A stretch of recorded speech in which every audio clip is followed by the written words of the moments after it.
Hello everyone, कैसे हैं सभी। चलिए फिर I am back again. Life process को आगे बढ़ाने के लिए हम आज पढ़ने वाले हैं हम इंसानों में रेस्पिरेशन कैसे होता है। ठीक है, और साथ ही साथ मैं फिर से कहना चाहूंगा कि हमारे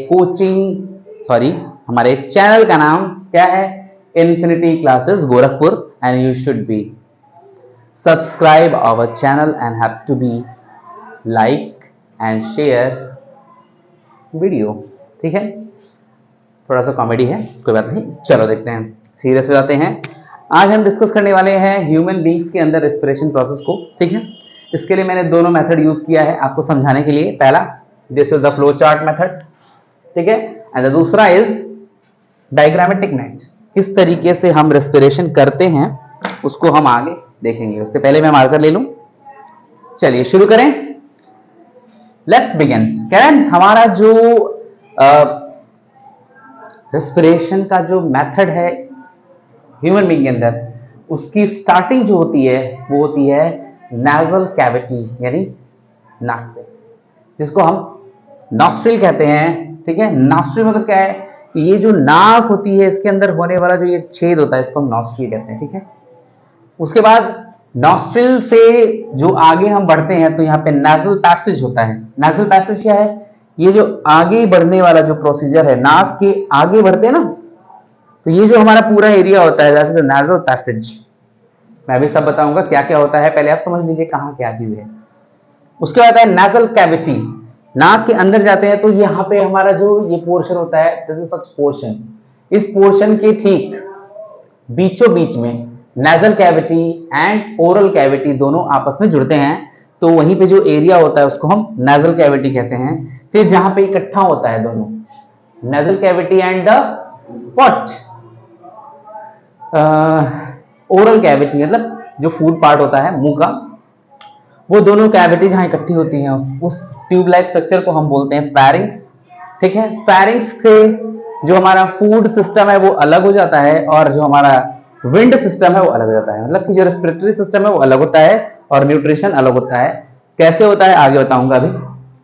फेरिंक्स के बाद जब आगे बढ़ते हैं तो यहाँ पे हमारा जो वॉइस बॉक्स होता है जहां से आवाज निकल रही होती है, जैसे मेरी निकल रही है आप तक जा रही है, तो वो जिस ऑर्गन थ्रू होता है वो होता है हमारा लैरिंग्स, जो वाइब्रेट करता है। ठीक है, एयर जब निकलती है बोलते वक्त या अंदर जाती है उस वक्त क्या होता है, लैरिंग्स जो होता है वाइब्रेट करके वॉइस को कंट्रोल करता है या उसको निकालने में करता है।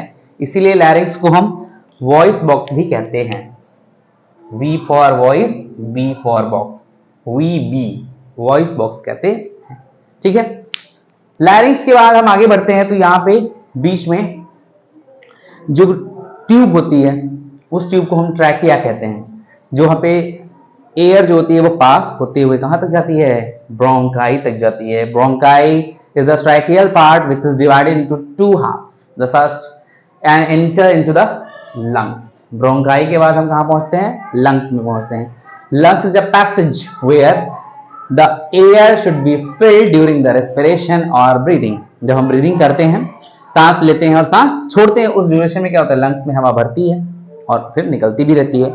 लंग्स में जब हम जाते हैं तो ये जो ब्रोंकाई होता है ना, ये डिवाइड होता है फर्दर, और फर्दर डिवाइड होकर ये ब्रोंकियोल्स में कन्वर्ट होता है। और ईच ब्रोंकियोल्स के पास क्या होता है, छोटे छोटे, ठीक है ना, एयर सैक होते हैं जिसको हम एल्वियोलर कहते हैं। एयर सैक लाइक अ गुब्बारा, ठीक है ना, like a balloon, air sac होता है, इसको हम एल्वियोलर कहते हैं। और इस एल्वियोलर के चारों तरफ ढेर सारी ब्लड कैपिलरीज होती हैं जो गैस एक्सचेंज का काम करती हैं। तो चलिए शुरू करते हैं हमारा ह्यूमन रेस्पिरेशन। ठीक है, कहते हैं नाक से क्या होता है, हम एयर को इनहेल करते हैं, इनहेल। तो हवा में क्या होती है, बहुत सारे डस्ट पार्टिकल्स और भी बहुत सारे पार्टिकल्स, बैक्टीरिया और भी बहुत सारे ऑर्गेनिजम्स होते हैं जो मिक्स होते हैं और वो हमारे नॉस्ट्रिल में जाकर क्या होते हैं, इकट्ठा होते हैं। नॉस्ट्रिल तो क्या होता है, नाक का छिद्र। इस नाक के छिद्र के थ्रू वो हमारे बॉडी के अंदर प्रवेश करते हैं। तो यहाँ पे नाजल पैसेज होता है। Nasal passage is a passage where wet मतलब गीला, गीला पदार्थ क्या होता है? म्यूकस, म्यूकस सिक्रीट होता है, ठीक है, नोजल पैसेज में, जो इनहेल्ड एयर से डस्ट एंड पैथोजन को बॉडी में जाने से क्या करता है? रोकता है, ठीक है। अब एयर जो है वो साफ हुई, हम फिल्टर हुई नजल पैसेज में, और फिर नजल कैविटी से होती हुई कहां तक गई? फेरिंग्स में गई। Pharynx is a tube like structure, tube like structure which connect the food pipe and windpipe on a same place, but it is divided as a structure of the cartilaginous structure which is known as the glottis. Glottis की मदद से वो divide होते हैं, ठीक है। फिर बाद में यही ग्लॉटिस जो होता है, ठीक है ना, एक कवरिंग क्रिएट करता है और उस कवरिंग को हम एपीग्लॉटिस कहते हैं। एपीग्लॉटिस के थ्रू फेरिंग्स जो होता है वो लैरिंग्स और ओइसोफेगस को डिफरेंशिएट अलग अलग करने में मदद करता है।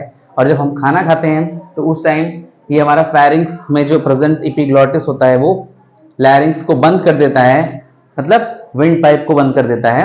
और जब हम एयर इनहेल कर रहे होते हैं या एयर को बाहर निकाल रहे होते हैं उस टाइम क्या होता है? ये एपीग्लॉटिस फूड पाइप को क्लोज कर देता है, ठीक है। अब लैरिंग्स में जो एयर है वो लैरिंग्स से होते हुए जाती है, तो वही मैंने बताया ना कि आवाज निकलती है, वॉइस जनरेट होने का काम कहां से होता है? इसी लैरिंग्स के थ्रू होता है, ठीक है। अब यहाँ पे क्या है? लैरिंग्स से हवा जो बढ़ते बढ़ते कहाँ गई? ट्रैकिया में। तो ट्रैकिया इज अ जोन और रीजनल पैसेज, मैं यहाँ पे दिखा रहा हूँ आपको डायग्राम में, देखिए कि ट्रैकिया जो है यहाँ पे एक ये पाइप के लाइक स्ट्रक्चर है, और ये पाइप लाइक स्ट्रक्चर जो होता है इसके ऊपर एक रिंग लाइक स्ट्रक्चर हमको देखने को मिलता है, और उसको हम रिंग ऑफ कार्टिलेज कहते हैं, जो इस पाइप को, ठीक है ना, एयर के एब्सेंस में चिपकने से बचाता है। ये जो कार्टिलेजिनस रिंग होती है ये क्या करती है? ट्रैकिया को आपस में चिपकने से बचाने का काम करती है in the absence of air, ठीक है। फिर ट्रैकिया से एयर कहां गई? अब ट्रैकिया आगे बढ़ा और वो दो पार्ट में डिवाइड होता है, और इस डिवीजन पार्ट को हम ब्रोंकाई कहते हैं। ब्रोंकाई क्या कहते हैं? ब्रोंकाई, जहां पे ट्रैकिया एंटर करता है कहां पे? लंग्स के अंदर, यानी लंग्स का इंट्रोडक्शन यहाँ पे शुरू होता है। तो बोलते हैं lungs is a bag like structure which have, ठीक है, मच मोर ब्रोंकियोल्स, खूब ढेर सारे क्या होते हैं? ब्रांचेस फॉर्म में ब्रोंकियोल्स होते हैं, ठीक है। और ये ब्रोंकियोल्स अपने साथ क्या करते हैं? खूब ढेर सारे एल्वियोलर सेल्स को या एल्वियोलर सैक को अपने साथ रखते हैं, जिसमें क्या होता है? हमारे माउथ के अंदर जो या फिर नोज कैविटी के थ्रू जो हवा आती है वो हवा क्या होती है? इस एयर सैक में भरती है, ठीक है। और इसी एयर सैक, यानी कि मैं दिखा रहा हूं आपको उसको, ये हमारा ब्रोंकियोल्स है, और इनमें क्या होता है? Just like a grapes, bunch of grapes की तरह से क्या होता है? आपको छोटे छोटे बैलून लाइक स्ट्रक्चर दिखते हैं, और इन बैलून लाइक स्ट्रक्चर के चारों तरफ क्या होता है? खूब ढेर सारे पतले पतले कैपिलरीज होती हैं, जो इसको चारों तरफ से क्या होती हैं? कवर करके रखती हैं। ब्लड कैपिलरीज होती हैं जो इनको कवर करके रखती हैं, और ये कैपिलरीज क्या करती हैं? इन सैक में प्रेजेंस O2 यानी ऑक्सीजन गैस को अपने अंदर एब्जॉर्ब कर लेती हैं, और कार्बन डाइऑक्साइड गैस को इनके अंदर क्या करती हैं? रिप्लेस करती हैं इन द ऑक्सीजन की जगह पे क्या करती हैं? रिप्लेस करती हैं कार्बन डाइऑक्साइड गैस को, और फिर ये कैपिलरीज जो होती हैं ब्लड को लेकर के हार्ट में जाती हैं, और वहीं से हमारा क्या होता है? ट्रांसपोर्टेशन शुरू होता है। तो ये पूरा जो फिनोमिना है, इसी पूरे फिनोमिना को हम ह्यूमन बीइंग का रेस्पिरेशन कहते हैं, कि नाक से शुरू हुआ और ब्लड कैपिलरी पे खत्म हो गया। नाक से हमने सांस लिया, और सांस लेने के बाद वो हवा बढ़ते बढ़ते लंग्स तक गई, लंग्स के थ्रू ब्रोंकियोल्स में कन्वर्ट होकर के जो ब्रांचेस थे वहां पे गई, और वहां से एयर सैक से होते हुए ब्लड में चली गई, और ब्लड में गैस एक्सचेंज फिनोमिना के थ्रू हमें क्या होता है? एनर्जी मिलना शुरू हो जाता है। इसलिए breathing is a most up phenomena, and breathing mechanism क्या होता है कि इसमें क्या होता है? जब हम सांस लेते हैं ना, ठीक है, तो हमको लगता है ना कि हमारा ये जो चेस्ट पार्ट है वो फूल रहा है, और जब सांस छोड़ते तो लगता है कि वो डाउन चला गया है। तो अप एंड डाउन फिनोमेना जो हमको देखने को मिलता है वो एक खास तरह का स्ट्रक्चर होता है हमारा लंग्स के थ्रू, और उस स्ट्रक्चर को हम कहते हैं डायाफ्राम।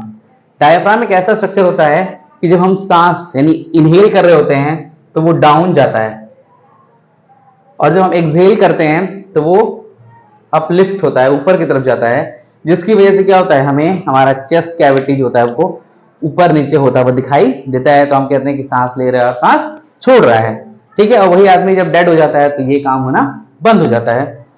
कहते हैं हमारा लंग्स जो है उसको कवर किया जाता है हमारे बॉडी के बोनी स्ट्रक्चर, जो कि इसका एक खास नाम होता है, उसको कहते हैं रिब्स। रिब्स के थ्रू पूरे दोनों पार्ट के लंग्स को कवर किया जाता है, जो लंग्स को इंजरी होने से बचाने का काम करता है कि बाहर की तरफ से कोई जर्किंग होती है तो उससे क्या होता है, लंग्स को बचाता है। तो ये हमारा पूरा जो रेस्पिरेशन था ह्यूमन बींग्स का मैंने आपको बता दिया है। इसमें अगर आपको कोई भी डाउट होगा तो प्लीज कमेंट करिए, और फिर एक बार वीडियो को लाइक करिए, ठीक है। चैनल को सब्सक्राइब करिए और वीडियो को शेयर करना मत भूलिए, ठीक है। ये एक बहुत ही इजी सा फिनोमिना था, ये बहुत टफेस्ट नहीं है। आपको बस इसको थोड़ा सा समझना है कि क्या क्या प्रोसेस हो रहा है और कब कब हो रहा है और किसमें कैसे हम इसको ट्रांसफर करेंगे, ठीक है। एक बार फिर से आप देख लीजिए, स्ट्रक्चर मैंने यहाँ ड्रॉ कर दिया है, मैंने यहाँ एल्वियोलर के बारे में भी आपको दिखा दिया है, ठीक है, ठीक है ना। आपके पास बहुत सारे सोर्सेज हैं, लेकिन उन सोर्सेज से बेटरमेंट सोर्स यही है कि आप 1 से 2 बार 3 बार इस वीडियो को चला कर देखिए, तो आपको इसको समझने में प्रॉब्लम नहीं होगी, ठीक है। तो आज की वीडियो में हमने क्या देखा, हमने देखा कि किस तरीके से नॉस्ट्रिल की मदद से एयर जो होती है वो हमारे फेरिंग्स में आती है, फिर लैरिंग्स में जाती है, फिर ट्रैकिया में जाती है, ट्रैकिया से फिर bronchi. Bronchi is a two part, मतलब ट्रैकिया को 2 पार्ट में डिवाइड करते हैं, उसी का नाम ब्रोंकाई पड़ जाता है। ब्रोंकाई लंग्स में क्या करती है, एंटर करती है और लंग्स में एयर को फिलिंग का काम करती है। तो एयर फिलिंग लंग्स में कैसे होता है, तो यही ब्रोंकाई जो होता है आगे चल के क्या होती है, लंग्स में एक और गुच्छेनुमा, झाड़ी नुमा, जो आप कह दीजिए अपने हिसाब से, तो वो ब्रोंकियोल्स का फॉर्मेशन करता है। और each and every bronchioles having alveolar its air sac balloon like structure.